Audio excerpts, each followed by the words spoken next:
Welcome back to the shop. Today we're working on the Pro Touring 74 Corvette. So we've got some things we're going to be working on the back half of this car right now. So we're going to be manufacturing a bumper adapter bracket. This thing's got an 82 rear fiberglass bumper and the frame is a 74 and they don't quite agree, so we're going to finally make that happen. The car actually came in here without an actual rear bumper, so we're going to bring the safety standards back up to par and incorporate both designs to get one nice fitting bumper. So here is the underside. I've actually gone ahead and put a 82 aluminum style rear bumper in there because it does fit this 82 style rear bumper.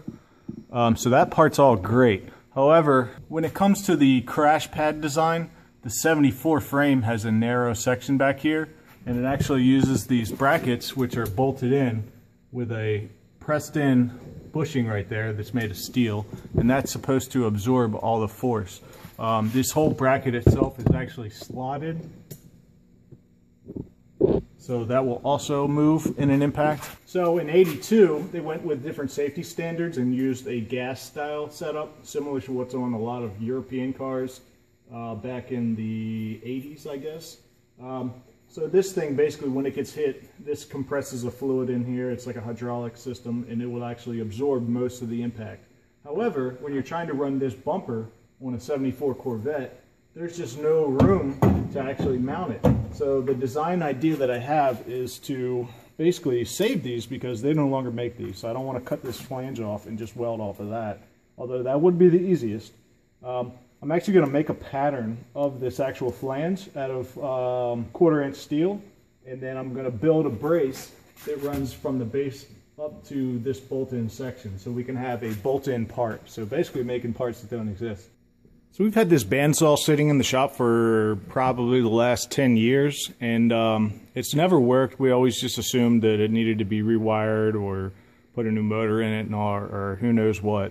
But basically it's an old school 1930s something Delta Milwaukee.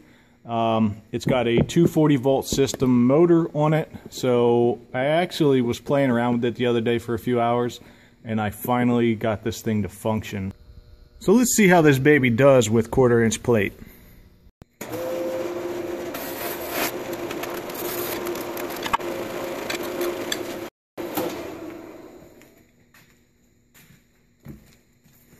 So here are the brackets we made. Should be a pretty close fit. I mean, the overall diameter doesn't matter, but yeah, they fit pretty good.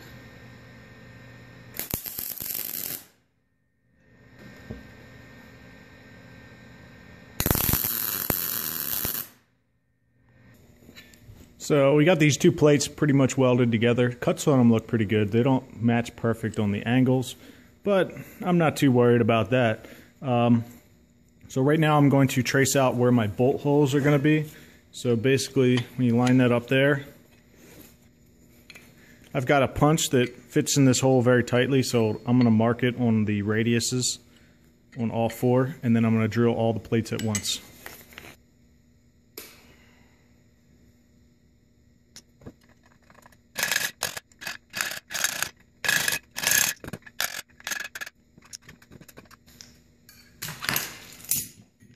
So now on the plate you can see that we've got our center holes marked out.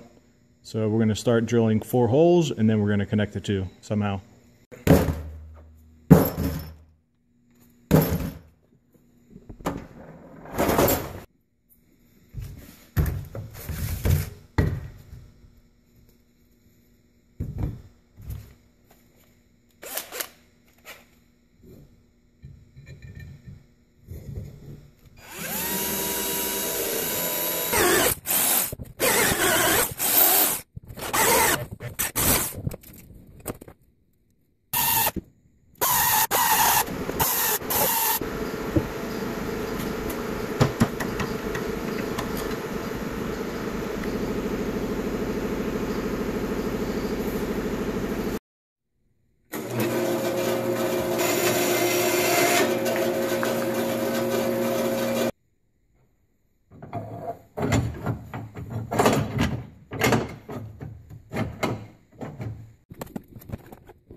Here's it all tacked in. This is basically what's going to bolt to the bumper, and then we still have to weld the front pad onto it, but you know, that's what we're looking at. Nice big thick 1/4-inch steel. Sucks that I got it with a coating on it. You can get it from metal supply stores without any coatings on it.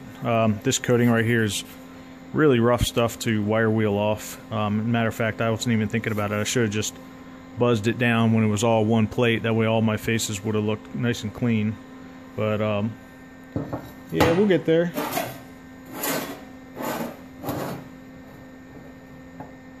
Good enough for government work, right?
Not bad. That's a pretty decent fit.